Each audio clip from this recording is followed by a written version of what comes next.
함께 봉독한 말씀 통해서 아가서 20번째 갈망 어린 사랑이라는 제목으로 함께 은혜를 나누겠습니다.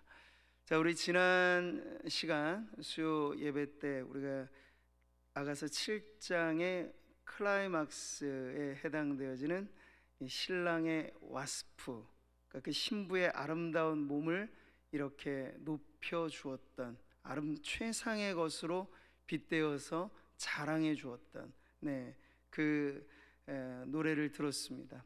그러니까 우리가 아가서를 읽을 때 공공의 자리에서 읽어 나갈 때 가장 수위가 조금은 높아서 쉽사리 읽혀지기가 조금은 어려울 수 있는 구간을 잘 지난 거예요. 근데 여러분이 이제 그 의미가 무엇인지를 아니까, 이게 단순히 부부의 성교과서 그게 아니고요, 신랑 대신 예수 그리스도와 신부인 교회에 누구도 개입할 수 없는 가장 친밀한 사랑을 그렇게 신랑의 입장에서 노래했다라는 것이 여러분에게 은혜롭게 와닿아서, 다른 사람 다 몰라도 주님은 나를 아세요. 나를 너무나도 잘 아세요. 내 있는 모습 그대로 예쁘다 하세요. 내 있는 모습 그대로 좋다고 하세요. 근데 그 주님 앞에 여러분, 우리의 영혼은 민낯으로 나아갈 때가 가장 아름다운 것이고, 세상의 관습대로 꾸미고 가꾸고 숨기고 그런 것 없이 있는 모습 그대로 나아가도 어여쁜 주님의 신부라고 하는 것을 여러분 꼭 기억하시기를 바랍니다. 자, 이 노래를 들은 신부가 이제 화답을 했죠. 그 화답하는 신부의 노래는 신랑의 사랑을 이렇게 받아들이는 거예요. 10절의 말씀 한 번 더 보시죠. 나는 내 사랑하는 자에게 속하였도다. 그가 나를 사모하는구나. 아멘. 여기서 우리는 너무나 아름다운 조화를 보는 거죠. 신부의 입장에서 나는 당신에게 속하였어요 하고 말할 때, 신랑의 사랑은 나를 사모하는 사랑이라고 마주쳐 울리는 것이죠. 우리는 삼위일체 하나님의 관계를 다르면서 같음의 조화로 보는 거예요. 그 구별됨 속에 통일됨이 있고 하나됨이 있는 그 조화가 오늘 신랑과 신부로 비교되어지는 바로 이 사랑 안에 성별이 다르고 모든 게 다른 두 사람인데 사랑하기 때문에 하나일 수 있는 그 아름다운 조화로 보여지게 되는 거죠. 그래서 하나님은 인간을 하나님의 형상대로 지으셨다 말씀하실 때, 사랑이신 하나님, 사랑 때문에 하나인 그 하나님을 닮도록 만드신 거라 하는 것이에요. 이것은 우리에게 친밀한 연합과 평화의 공존이 가능한 사랑을 가르쳐 주는 것입니다. 여러분, 우리가 10절의 그 하반절에 그가 나를 사모하는구나, 그 신랑이 나를 사모한다라고 하는 이 고백이 있잖아요. 근데 여기 사모한다라고 하는 히브리 말이 아주 독특한 표현이에요. 그래서 구약 성경에 딱 3번밖에 쓰이지 않는 단어인데, 나머지 2번은, 이 아가서를 제하고 2번은 창세기에서 쓰여졌어요. 근데 그 쓰여진 용례가 다 긍정적이지가 않아요. 그 첫 번째는 언제 이 사모한다라는 단어가 쓰였냐면, 범죄한 아담과 하와에게 하나님께서 형벌에 가까운 그런 선고를 내리시잖아요. 근데 하와에게 하시는 말씀에 이런 말씀이 들려지죠. 너는 남편을 원하고 남편은 너를 다스릴 것이니라.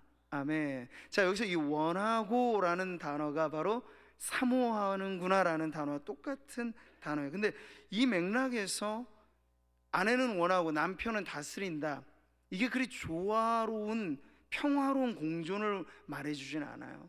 그러니까 채워지지 않는 갈증과 갈망인 거죠. 오히려 아내는 그렇게 남편의 사랑을 원하는데 남편이 되돌려주는 건 굴림이고 다스림이라는 이 부조화를 보여주고 있다는 거죠. 두 번째로 이 사모하는구나 라는 단어가 어디서 발견되냐면, 역시 죄 지은 현장에서 나와요. 바로 그 가인과 아벨의 이야기에서 하나님께서 동생 아벨의 제물은 기쁘게 연락하셨는데 자기의 예물은 하나님 안 받으신 것, 그것을 통해서 가인이 분노하잖아요. 동생에 대한 분노고 하나님에 대한 분노이거든요. 그런 가인에게 하나님 뭐라고 말씀하시냐면, 죄가 너를 원하나 너는 죄를 다스릴지니라. 아멘. 여기서도 이 원하고라는 단어가 바로 아가서에 나오는 단어와 똑같은 단어예요. 근데 여기는 죄를 의인화시켜서 죄가 마치 삼킬 자를 찾아보는 것 같은 이 죄의 욕망을 표현해주고 있는 거죠. 그러니까 이 모든 게 사모한다라고 하는 게 죄로 뒤섞여졌을 때는 다 일그러진 말이 되고 오염된 말이 되는 것인데, 순수한 사랑의 절정을 보여주는 이 아가서는 그 사랑이 회복된 자리에서 아내는 남편에게 스스로를 속하였다고 말하고, 그 남편은 아내에게 사모하는, 이거 거꾸로 되었던 단어인데 이게 오히려 남편이 아내를 사모하는구나 라는 말로써 서로 평화의 공존을 보여주고 있다는 것이죠. 그래서 이것은 채워지지 않는 갈망도 아니고 부당한 욕망도 아니고 아주 친밀한 사랑의 회복을 보여주는 그런 노래라고 할 수 있는 거죠. 자, 오늘 우리는 본문에 계속 이어지는 이 신부의 노래를 통해서 그 신부가 얼마나 갈망 어린 사랑으로 그의 신랑을 향하는지를 보고, 그래서 그리스도의 신부인 교회 안에 있어야 될 사랑은 단연코 갈망 어린 사랑이다라고 하는 사실을 함께 살펴보도록 하겠습니다. 자, 여러분, 우리가 아가서를 처음 열었을 때 그 생소한 문장, 말씀 구절이 무엇이었죠, 여러분? 이것이었잖아요. 내게 입맞추기를 원하니 내 사랑이 포도주보다 나음이로구나. 아멘. 이게 왜 우리에게 생소하게 와닿았냐면, 솔로몬의 아가라라고 시작했는데 제일 처음 입을 연 것은 여인의 노래예요. 그 당시의 문화로 보자면 여인의 적극적인 구애가 사실은 낯선 문화였단 말이죠. 그것을 때로는 터부시하기도 했고, 근데 이 아가서에서는요 전혀 그것을 부끄러워하지 않고 여인이 적극적인 사랑의 표현을 시작하는 것, 이게 아가서의 아주 독특한 출발이었죠. 그래서 신랑도 신부도 이 사랑의 속성을 너무나 잘 보여주고 있는데, 그건 뭐냐면 적극적인 사랑을 표현하고 있다는 거예요. 그리고 아주 주도적인 사랑을 표현하고 있다는 거죠. 거기에 남녀의 차별이 없어요. 사랑은 동등되게 만듭니다. 하나로 만들기 때문에 신랑의 사랑에 비해서 신부의 사랑이 열등하다, 그렇지 않은 거죠. 아주 적극적이고 주도적인 사랑을 시작부터 보여줍니다. 근데 우리는 이제 마지막 자리로 와 가면서 중간에 여러 우여곡절이 있었다는 걸 보죠. 신부의 불신실함, 그래서 밤중에 헤매이듯 신랑을 잃어버렸다가 다시 되찾는 그런 성숙으로 향하는 과정을 지나가면서 다시 완숙해지는 그 신부의 사랑이 어떻게 표현되느냐, 그 처음에 순수했던 그 적극적이고 주도적인 사랑의 표현으로 다시 회복되는 걸 보게 되는 거예요. 오늘 11절 말씀이죠. 내 사랑하는 자야, 우리가 함께 들로 가서 동네에서 유숙하자. 아멘. 누가 누구를 초대하고 있어요? 신부가 신랑을 초대하고 있는 장면이죠. 지금도 우리는 여러분, 이 세상이 얼마나 요즘에 젠더 간의 갈등이 사회적으로 첨예한 이슈입니까? 남성과 여성이라고 하는 이질적인 서로 다른 이 성별이 마치 경쟁, 누가 우위에 있느냐, 경쟁 관계, 갈등 관계, 다툼의 관계가 되어진 게 이 세상이에요. 그러니까 죄가 세상에 잠입해 와서 세상을 점령해 버리게 되면 이게 안 되는 거야. 아무리 여권이 신장된다고 해서 그게 세상에 그리스도의 평화의 복음으로 해결될 그 문제가 그것 없이 스스로 해결하려고 하니까 아무리 노력해도 그 이념이 되어지고 이념의 갈등이 해결이 안 되고 있는 거죠. 근데 아가서는요, 그게 너무나 아름다운 조화를 이루고 있는 걸 보여주고 있어요. 여기 여성이냐 남성이냐, 누가 우위에 있느냐, 누가 경쟁력을 갖고 있느냐, 그런 다툼이 없어요. 남성은 남성대로, 신랑은 아주 주도적이고 적극적인 사랑을 표현하고, 그 사랑을 받는 신부 역시도 아주 주도적이고 적극적인 사랑을 지금 표현해내고 있는 것이죠. 자, 여러분, 이 사랑이 사실은 신랑의 사랑을 점점 더 닮아가고 있다는 걸 우리는 눈여겨보는 거예요. 이 신부의 고백과 이 표현이 처음에 나와 있는 저 멀리서부터 달려와서 달려오면서부터 말하는 그 신랑의 고백에 비슷한 점이 있다는 거죠. 2장 10절이에요. 나의 사랑, 내 어여쁜 자야, 일어나서 함께 가자. 아멘. 이 봄날의 세레나데처럼 들려오는 아름다운 신랑의 노래가 먼저는 신부를 초대했잖아요. 저 들녘으로 가서 이제 겨울도 지나고 비둘기 소리 들리고 이 아름다운 봄날에 우리 들판으로 가서 우리의 사랑을 함께 나눕시다 하는 것이 이 신부를 향한 신랑의 초대였는데, 이제는 그 초대를 신부가 신랑에게 건네고 있다는 거죠. 여러분, 신약 성경에 등장하는 예수님의 제자들 중에서 아주 성미 급하기로 소문난 형제가 있었어요. 성경 퀴즈 누굴까요? 보아너게라는 별명이 붙은 야고보와 요한이 바로 그렇습니다. 우레의 아들이라는 뜻이에요. 얼마나 성미가 급했던지, 다혈질적이고 과격했고, 이런 두 사람이 예수님의 제자가 되고 나서 그 중에서도 특별히 요한 복음을 기록한 이 요한의 이 스스로의 고백에 따르면요, 어떻게 이야기합니까? 자신을 사랑받는 제자라고 표현을 해요. 자신의 실명을 거론하지 않고 오히려 사랑받는 제자라고 하면서 어찌나 가까이서 예수님의 사랑을 받았던지 그 사랑을 그는 이렇게 표현하기도 했죠. 예수의 제자 중 하나 곧 그가 사랑하시는 자가 예수의 품에 의지하여 누웠는지라. 아멘. 처음에 이 야고보와 요한이 이 예수님의 제자가 되었을 그 초기에는 우레의 아들이었어요. 과격했고 성미도 급했고, 그런데 점점 더 예수님의 품 안에서 그 사랑을 받고 또 받고 또 받다 보니까 나중에 사도 요한은 그의 인생의 중반과 후반과 말년으로 가게 되면 완전히 예수님을 빼다 박은 사랑의 사도로 바뀌어지게 되죠. 그래서 그 요한 사도는 노년과 말년에는 그의 모든 설교의 주제는 사랑이었고, 마지막 메시지도 사랑이었고, 온통 사랑으로 물든 메신저가 돼서 하나님의 사랑을 전달해주는 역할을 하였다고 하지요. 사랑하는 자들아, 우리가 서로 사랑하자. 아멘. 이게 바로 목회자요 사도로서 이 요한이 사랑으로 변화된 모습의 아주 핵심의 메시지를 담고 있는 구절인 거예요. 사랑하는 성도 여러분, 하나님의 사랑, 그 사랑은 능력이 있습니다. 믿으시나요?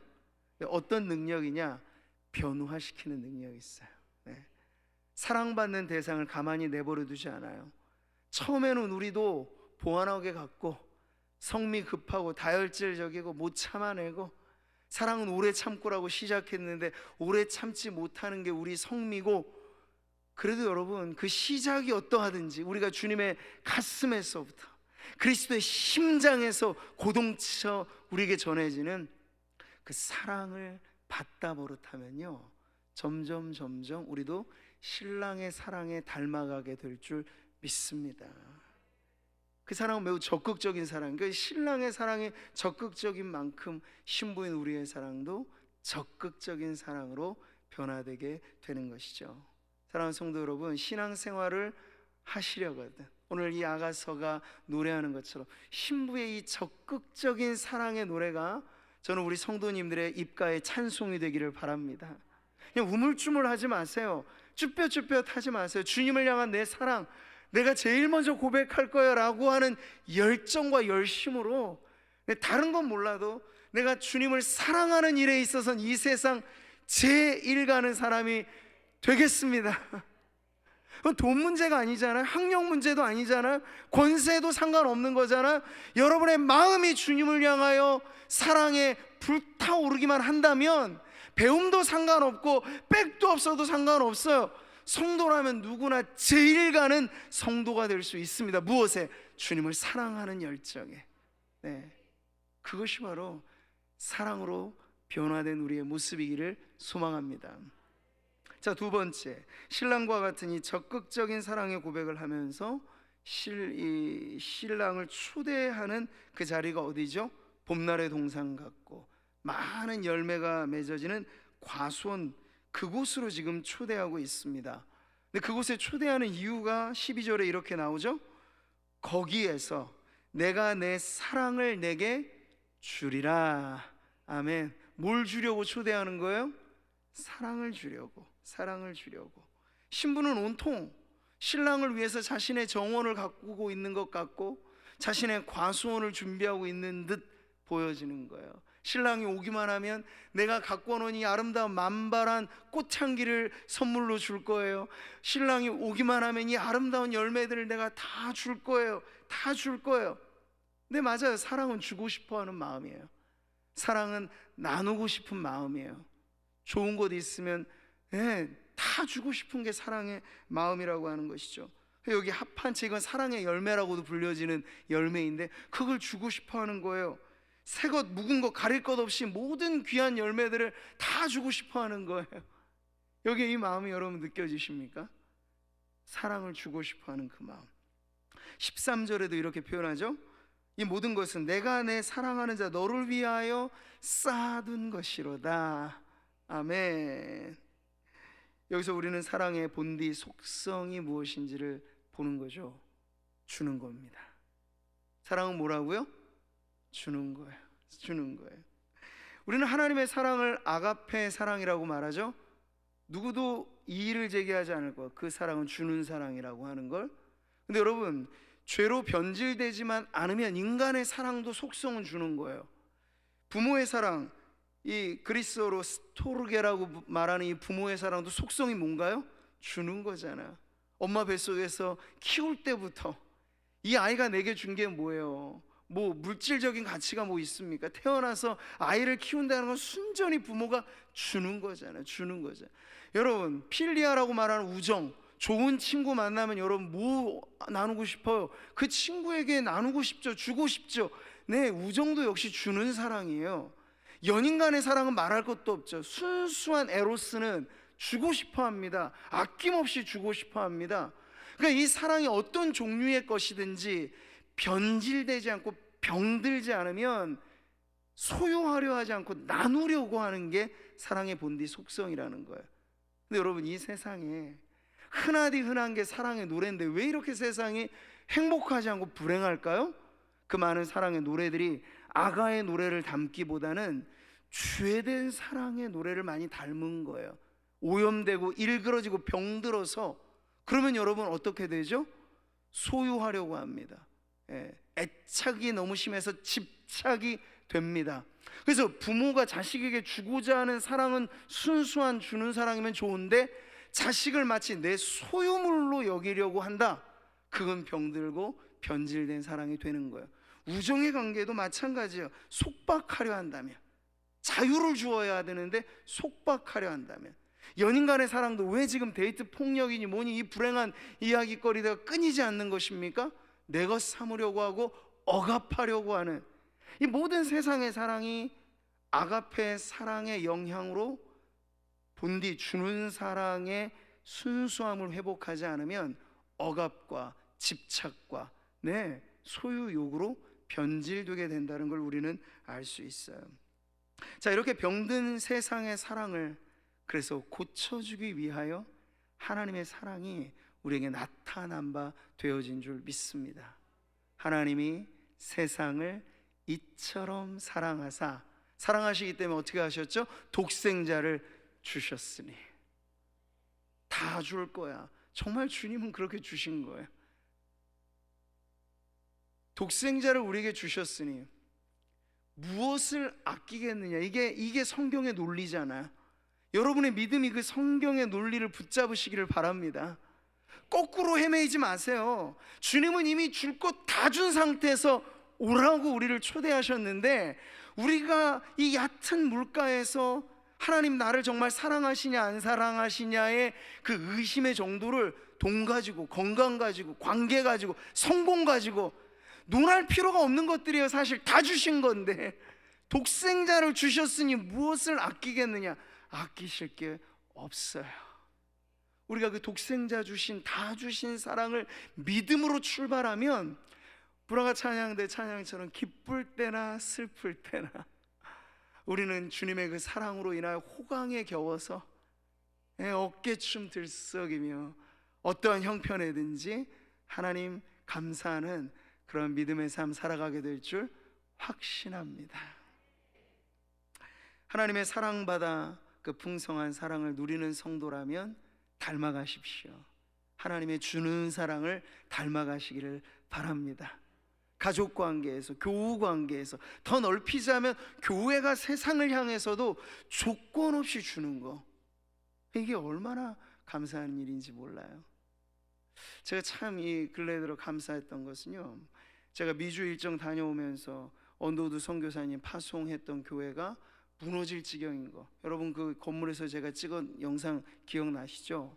그래서 어려워서 이제는 언더우드 선교사를 파송해서 이 한국교회 전체 복음의 사랑의 빚을 지게 하였던 그 교회가 허물어질 판인데 누가 좀 도와줘야 되는데 선뜻 나서지가 않는 거예요. 제가 그래서 중간에 돌아와서 저 연세대 산하에 있는 언더우드 기념 사업회하고도 연결을 지어서 뭔가 많이 애써봤는데 지금 한국교회 형편들이 다 안 좋은 거예요. 그래서 지금 언더우드 선교사님과 유관된 자매교회가 21개, 우리 교회도 그 21개 교회 중에 하나예요. 카탈로그에 아주 예쁘게 나와 있어요. 그리고 나머지 뭐 YMCA, YWCA나 이런 기관까지 하면 24군데인데 주머니 열어서 그 어려운 교회 도와줄 형편이 안 되는 거예요. 감사하게도 근데 우리 교회가 작지만 마중문과 같은 이 한국교회에 가장 먼저 대표해서 언더우드 선교사님을 파송한 그 교회의 어려움에 우리의 손을 뻗어 도와주게 된 것, 저는 이것이 얼마나 하나님 앞에 감사한지 몰라요. 여러분, 은혜의 마중물이죠. 사랑의 마중물입니다. 그 마중물은 한 바가지 물이 그리 많아 보이진 않아도 그게 펌프질의 시작이 되는 것입니다. 여러분, 사랑을 준다는 것을 한꺼번에 뭐 왕창 아니에요. 한 바가지 물처럼 여러분이 작은 것부터 나누고 베풀고 아낌없이 주어 버릇하는 것을 실천해 가신다면 주님의 그 다 주신 사랑이 결국 우리의 삶에 전이 되어서 우리도 그 사랑 닮은, 주는 사랑 닮은 하나님의 백성 될 줄 믿습니다. 자, 마지막 세 번째요, 갈망 어린 사랑. 자, 이렇게 다 주고자 하는 여인의 이 사랑 노래는 아가서 8장으로 이어지며 이렇게 노래하죠. 1절 말씀입니다. 내가 내 어머니의 젖을 먹은 오라비 같았더라면 내가 밖에서 너를 만날 때 입을 맞추어도 나를 업신여길 자가 없었을 것이라. 아멘. 이 구절 이해하기가 조금은 어렵죠? 갑자기 뭐 부부지간 이미 다 신랑 신부 연 맺고 줄 거 다 준 이런 관계인데 지금 뭐 당신이 내 오라비, 친오라비였으면 좋겠어요, 이런 말이 이 대목에서 좀 어울리지 않아 보이기도 합니다. 그런데 우리가 당시의 문화의 틀에서 이것을 이해하게 되면요, 우리도 유교적인 전통과 사실 유대인들의 체면 문화는 약간 비슷한 부분이 있어요. 근데 유교적인 이 전통의 가치가 강조하는 건 뭐죠? 부부 유별이에요. 유별이에요. 그게 더 심화되면 남존 여비가 막 되는 거고요.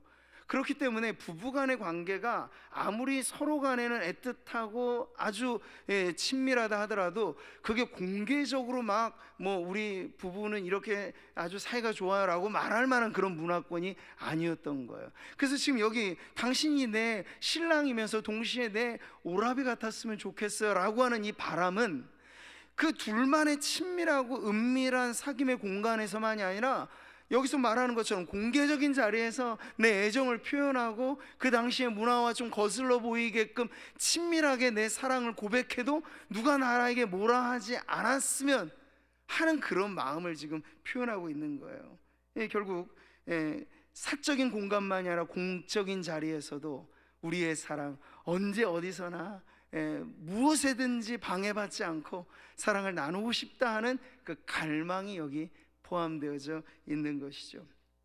근데 저는 이런 사랑의 이 여인의 애틋한 고백이 요즘 시대 우리들의 오늘날의 부부, 관계들에 우리가 한번 빗대어 보면 어떨까? 차이가 많이 나죠. 요즘 사람들은 오래된 부부 관계 그 열정도 식어지고, 그래서 보통 다 어느 정도 연령대 되면 권태기는 다 치루는 통과 의례처럼 말하는 그러한 요즘 시대에는요, 사랑이 식어지고 그러면 오히려 이렇게 말해요. 사랑해서 잘 섬겨주고 사랑해서 애틋하게 표현해 줘야 되는데 그 마음이 식어지면 에이, 가족끼리 왜 그래, 그러는 거예요. 가족끼리, 가족, 지금 이 아가서의 여인은 신랑으로서 너무 사랑하는데 더 사랑하고 싶어서 내 오라비처럼 여겨줬으면 좋겠어요 말하고 말할 때 그 가족끼리 왜 그래 하고는 전혀 다른 거예요. 멀게 느껴지고, 그냥 대충 서운하지 않은 정도로 기차의 레일처럼 평행선 그으면서도 우리 평생 갈 수 있잖아 하면서, 에이그 우리가 뭐 그냥 이제 사랑은 연애적이나 얘기하고 지금은 정으로 사는 거지 뭐, 이렇게 말하는 요즘의 관습, 요즘의 문화하고는 전혀 달라요. 그렇게 말하는 사람들은 진짜 사랑은 부부관계 아닌 데서 찾으려고 하는 아주 음흉한 사람들이 경우가 많거든요. 참 위험한 세상이죠. 부부의 관계 안에서 하나님께서 허락해 주신 이 아름다운 사랑을, 이것을 통해서 그리스도와 교회의 사랑까지를 알려주시는 그 하나님의 사랑을 저버리고, 의례, 인간의 사랑은 다 그런 것이지 뭐, 권태기도 있는 것이고 나이 들면 각방 쓰는 것이고, 뭐 그렇게 얘기하는 이 세상이 과연 옳으냐에 대해서 아가서는 지금 도전장을 내밀고 있는 거예요. 참다운 사랑이라면 신랑 신부가 결혼식에서 두 손 맞잡고 당당하게 웨딩 마치했던 그때와 중년 노년으로 넘어갔을 때 달라지는 게 그게 정상이냐, 권태가 정상이냐? 거꾸로 생각해 보시죠. 만약 신랑 대신 그리스도께서 교회인 우리에게 대하여 사랑을 말씀하시는데 그분이 우리에게 권태감을 느끼신다면 여러분 어떨까요? 근데 우리는 성경 어디에서도 하나님이 우리에게 권태감을 느끼신다는 것을 직간접적으로나마 보여주는 건 어디에도 없다는 걸 알아. 하나님은 질투하시기까지 사랑하시는 하나님이신 줄 믿습니다. 변함없는 사랑이에요. 그러니 우리도 이 세상의 기준 맞추지 말고, 여러분 성도로서 주님을 향한 사랑과 또 부부 관계 안에서 성도들이 서로를 사랑하는, 남편은 아내를, 아내는 남편을 사랑하는 그 사랑이 여러분 기준이 아가서가 되기를 축복합니다. 네, 식지 않는 사랑, 첫사랑과 끝사랑이 거의 같은 사랑. 쉽지는 않죠? 그러나 주님의 엄청난 사랑을 본 뒤 바탕으로 하여 그 사랑의 관계가 맺어지면 어렵지도 않을 것입니다. 할렐루야. 그러니까 우리는 이 세상의 법칙에 따라 살아가지 않기로 하는 거예요. 실증과 게으름, 서로를 귀찮아하는 그런 마음이 아니라 처음에 사랑이 끝까지 이어지는 것을 지극히 정상으로 알아 그 사랑을 추구하는 우리 성도들이 되시기를 바랍니다. 이게 예수님의 사랑이거든요. 예수님의 첫사랑과 예수님의 끝사랑은 어찌 그리 한결같은지 성경 말씀을 보시죠. 유월절 전에 예수께서 자기가 세상을 떠나 아버지께로 돌아가실 때가 이른 줄 아시고 세상에 있는 자기 사람들을 사랑하시되 끝까지 사랑하시니라. 아멘. 이 끝까지라는 말씀, 죽기까지 십자가에 달려 마지막 운명하시는 그 마지막 숨 넘어가실 때까지도 주님이 전하신 것은 사랑이셨잖아요. 네, 이것이 바로 오늘도 우리를 향한 주님의 사랑인 줄 믿습니다. 그 사랑이 여러분 시들지 않고 병들지 않고 그래서 변질되지 않는 것, 이게 바울이 사랑의 찬가로 불렀던 고린도전서가 노래하는 사랑이기도 하잖아요. 사랑은 언제까지나 떨어지지 아니하되 예언도 패하고 방언도 그치고 지식도 패하리라. 아멘. 당시 고린도 교회가 문제가 있었던 건 뭐예요? 다 겉보기에 화려한 방언의 은사, 예언의 은사, 별의별 지식의 은사, 나 이런 은사 가졌어, 왜 이래 하면서 서로 우쭐해 하면서, 그래서 싸움이 나고 분란이 나는 그런 교회였거든요. 근데 바울이 보기엔 참 안타까운 거예요. 이건 다 떨어질 것들인데, 지금 가을이 이제 더 짙어지면 붙어있는 이 단풍마저 떨어지는 낙엽이 됩니다. 다 떨어질 것들이, 아무리 화려해도 화려한 모든 것들이 다 떨어지는 게 이 세상의 법칙이라면, 그 중에 떨어지지 않는 유일한 것, 믿음, 소망, 사랑인데 그 중에도 제일 된 것, 그게 바로 사랑입니다.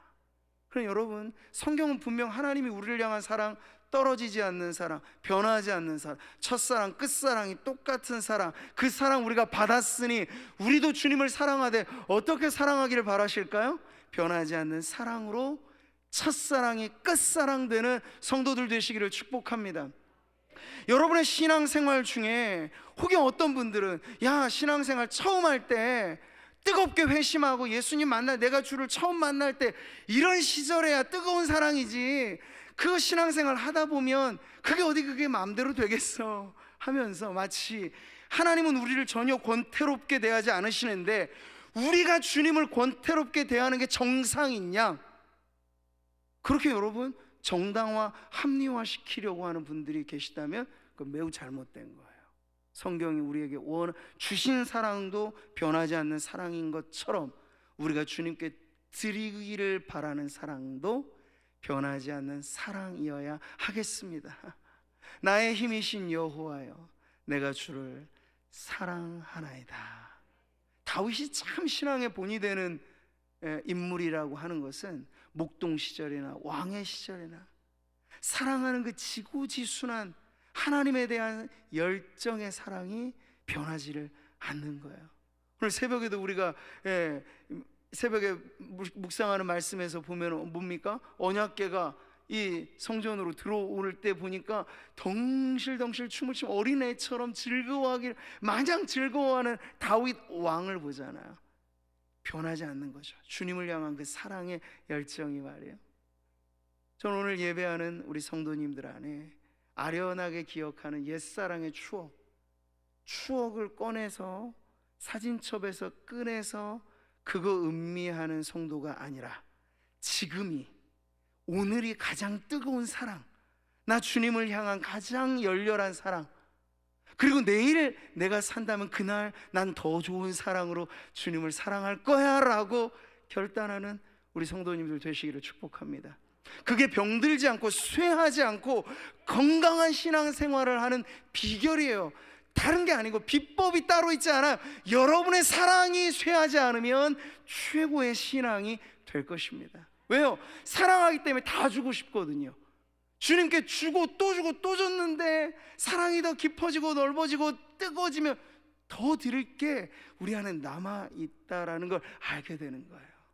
바로 그 사랑으로 주님과의 첫사랑이 끝사랑으로 이어지는 우리 성도님들 되시기를 축복합니다. 말씀을 맺겠습니다. 여러분, 오늘 이 여주인공의 갈망 어린 사랑을 우리가 노래로 듣습니다. 그 마지막에 이르러 그녀는 마치 꿈결 속에 보는 듯 아련하게 이렇게 표현해, 너는 왼팔로는 내 머리를 고이고 오른손으로는 나를 안았으리라. 이 따스한 이 신랑과의 이 포옹의 장면을 보여주면서 그녀는 말하기를, 이 아가서의 후렴구로 반복되어져 있는 예루살렘 처녀들에게 하는 말 같이 읽어보시죠. 예루살렘 딸들아, 내가 너희에게 부탁한다. 내 사랑하는 자가 원하기 전에는 흔들지 말며 깨우지 말지니라. 아멘. 바로 그 바람, 이게 바로 갈망 어린 사랑이에요. 다른 어떤 것에도 방해받고 싶지 않은 사랑. 우리가 신앙생활 하면서 하나님과의 인격적인 관계보다 일이 우선되는 성도들은 갈수록 건강하지 않는 신앙으로 갈 확률이 많아요. 마르다 증후군 일종의, 일이 눈에 밟히고 일 때문에 하나님과의 우선된 관계가 뒷전에 가게 되면요, 그 일이 결국 날 집어삼키게 됩니다. 워커홀릭이란 말은 성도들에겐 그리 좋은 말은 아닌 거예요. 우리가 왜 그 손양원 목사님은 말씀하시기를, 나는 예수 중독자라고 말했어요. 예수 홀릭. 말하자면 우리가 중독되자면 그 사랑에 중독이 되어야지, 왜 일에 중독되고 왜 다른 것에 한눈을 팔고 그렇습니까? 오늘 이 갈망 어린 사랑, 꿈결 같아 보이는 이 꿈이 그러나 성도된 우리들에게는 마냥 꿈만은 아닐 것이에요. 영원한 그 사랑의 관계가 오늘 주님께서 우리를 지탱해 주시고 우리도 주님을 바라보기 때문에 여러분, 이 꿈은 반드시 이루어질 꿈입니다. 그 완전한 사랑의 화합. 내가 어렸을 때는 말하는 것, 생각하는 것 어린아이와 같고, 지금은 우리가 거울을 보듯이 희미하나 그때는 내가 주님을 얼굴과 얼굴을 대하여 보리라. 이것도 갈망이잖아요. 완전한 사랑의 연합을 향한. 여러분, 그 꿈은 이루어질 것입니다.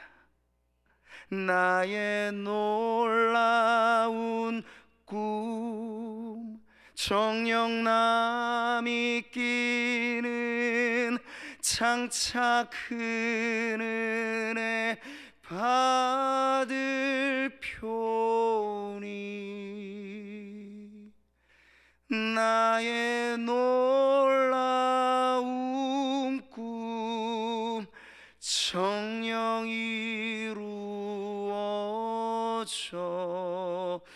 주님 얼굴을 배우리라.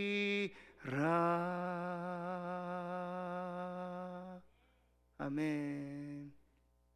우리가 오늘도 살아가는 이유는 날 사랑하시는 주님, 나도 사랑하기 때문이고, 우리가 한평생 사는 목적도 세상에서 내 이름 석자 남기시는 게 여러분의 유일한 소망이 되지 않기를 바랍니다. 그래봤자 그 이름 기억해 주는 사람 10년, 20년 지나면 다 없어지는 것이 허망한 세상이라고 이미 가르쳐 주셨어요. 말씀은 옛세대를 오늘날의 세대가 기억해 주지 못한다. 그런데 떨어지지 않는 것이 유일한 것이 있으니 그게 바로 사랑이에요. 그래서 가장 성공적인 성도의 삶은 누구보다 열렬한 갈망을 가지고 내 사랑하는 주님 끝까지 사랑하는 삶인 것을 다시 한번 여러분 마음에 확신하면서 이 사랑에 내가 둘째가라면 서러워할 그런 인생이 되시기를 주님의 이름으로 축복합니다.